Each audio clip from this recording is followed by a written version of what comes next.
नमस्कार, प्रणाम। हम रामेश्वर रुद्रपुरी, खबर रुद्रपुर से। वैभव राय का भइल सीसीएल में चयन, लोग दहले ढेर बधाई। रउआ लोगन के बता दी कि देवरिया जनपद के रुद्रपुर तहसील क्षेत्र के छपौली गांव के मूल निवासी फिल्म कलाकार वैभव राय जी का चयन सीसीएल सेलिब्रिटी क्रिकेट लीग के भोजपुरी दबंग टीम में चयन होने पर भोजपुरी सिनेमा जगत के कलाकार से लेकर के जनपद देवरिया के और रुद्रपुर क्षेत्र के तमाम लोगों में हर्ष व्यक्त कैली और उनके बधाई देले बा।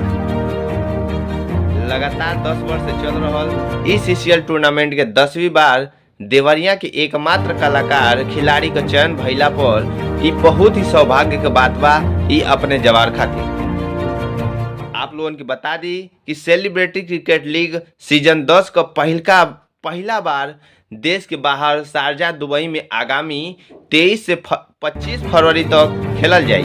ओकरा बाद 3 मार्च के हैदराबाद, 9 मार्च के चंडीगढ़ और 15, 16, 17 मार्च के विशाखापट्टनम में हुई। एमे फिल्म इंडस्ट्री को मुंबई हीरोज, तेलुगु, चेन्नई, कर्नाटक, पंजाब, बंगाल, केरला और भोजपुरी दबंग सहित कुल 8 टीम हिस्सा ले रहल बा।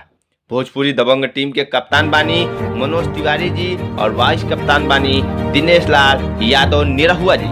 वैभव राय जी के बचपन के दोस्त रुद्रपुर कस्बा निवासी सभासद प्रतिनिधि सज्जाद अली जी कहनी कि वैभव राय जी भोजपुरिया समाज को नहीं बल्कि पूरा देवरिया जिला को गौरवान्वित कैले बानी। वो बतौनी कि वैभव राय जी एक साधारण परिवार से बानी, उनका प्रतिभा केहू से छुपल नहीं बा। वैभव राय जी अपने टीम के खातिर एगो ऐसा खिलाड़ी के रूप में बानी जे अपना दम पर मैच जितावे खातिर क्षमता रखेनी। टेलीफोन के जरिए इनसे बातचीत के दौरान बतौनी कि अपने माई बाबू जी के साथे साथे पूरा देवरिया जिला भोजपुरिया समाज के आशीर्वाद बा कि हम ए मुकाम पर पहुंचल बानी।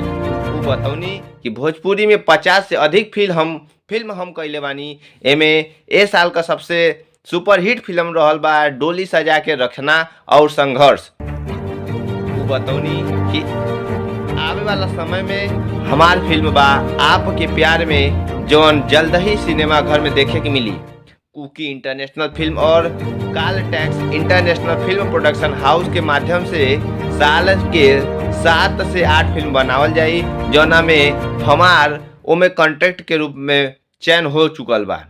ये कंपनी के साथ प्रोडक्शन हाउस भोजपुरी के तमाम सुपरस्टारों के साथ फिल्म बनाई। इस दौरान वैभव राय जी के बधाई देने वाले में प्रत्युष बिहार के प्रधानाचार्य राणा प्रताप सिंह जी, सज्जाद अली जी, सभासद नूरी खातून जी, राम प्रताप पांडे जी, तारकेश्वर विश्वकर्मा जी, राजेंद्र गुप्ता जी, आशुतोष शर्मा जी, मोइन खान जी, रामेश्वर विश्वकर्मा जी, शिवानंद विश्वकर्मा जी, दुर्विजय जी, अखिलेश शर्मा जी, खुशबू यादव जी, मनोज भाटिया जी, राम प्रवेश भारती जी, CMD बालाजी, अभिषेक पांडे जी, अब्दुल हमीद जी, प्रदीप जी, इरफान रायनी जी, नित्यानंद यादव जी आदि लोग प्रमुख रहे। परिचित जो है सीसीएल खेल रहे हैं और कितना संघर्ष करना पड़ा और कहाँ खेलने गए हैं, कितने दिनों के बाद कहाँ उनको मौका मिला है? ये रुद्रपुर और छोटे से कस्बा पड़ता है छपौली के रहने वाले हैं मिस्टर वैभव राय, क्योंकि यह बहुत ही संघर्षशील और मैं काफ़ी दिनों से, मैं तकरीबन 10 से 15 सालों से मैं उनको जानता हूँ। काफ़ी फिल्म लाइन में रहकर तकरीबन 50 फिल्मों में, भोजपुरी फिल्मों में उन्होंने काम किया है, अच्छा अभिनय किया। और इस फिल्म लाइन में रहते हुए वो सीसीएल में, जो कि सेलिब्रिटी क्रिकेट लीग में, उन्होंने 10वीं बार, आज हम लोग का सौभाग्य है और हमारी शुभकामनाएं उनके साथ है कि आज यह 10वां बार दुबई की सरजमी पर, दुबई की धरती शारजहां में उनको मौका मिला है और उनका सिलेक्शन हुआ है। हम सभी रुद्रपुर वासियों के लिए, क्षेत्रवासियों के लिए यह गौरव की बात है, खुशी की बात है और हमारी शुभकामनाएं उनके साथ है। और वो काफ़ी दिनों से फिल्म लाइन में अपने को संघर्ष करते हुए कहीं ना कहीं यह मुकाम उनको मिला है और एक संघर्ष करते हुए रुद्रपुर से निकलकर देवरिया जनपद में उन्होंने जीवा एंटरटेनमेंट फिल्म प्रोडक्शन के माध्यम से कलाकारों को, प्रतिभाओं को जगाने का, संवारने का, सजाने का और एक अच्छा उन्होंने व्यवस्था और व्यवस्थित प्रतिभाओं को दिया, मौका दिया और कहीं ना कहीं वह हम लोगों के बीच से निकलकर इस प्रतिभाओं को, अभी पिछली बार बीपीएल का जो मैच हुआ था, जो कि दबंग भोजपुरी क्रिकेट से उन्होंने एकाना स्टेडियम में काफी शानदार, जानदार, खूबसूरत, बेहतरीन इस पूर्वांचल से निकलकर और लखनऊ की धरती पे रोमांचकारी मैच में उन्होंने बैटिंग भी किया और बॉलिंग भी किया और पूरे पूर्वांचल के लोगों ने देखा।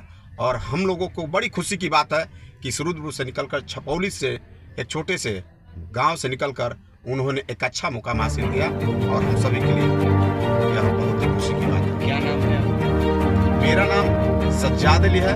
वो मेरे संघर्षशील मित्र और दोस्त और साथी हैं और बिल्कुल हम बखूबी उनको जानता और पहचानता हूँ। शुरू से उनका संघर्ष रहा। मैं रुद्रपुर दुधेश्वर नाथ वार्ड से सभासद प्रतिनिधि सज्जाद अली के रूप में, और हम उनको प्रेम और प्यार और मेरा स्नेह आशीर्वाद के साथ। Audio Jungle.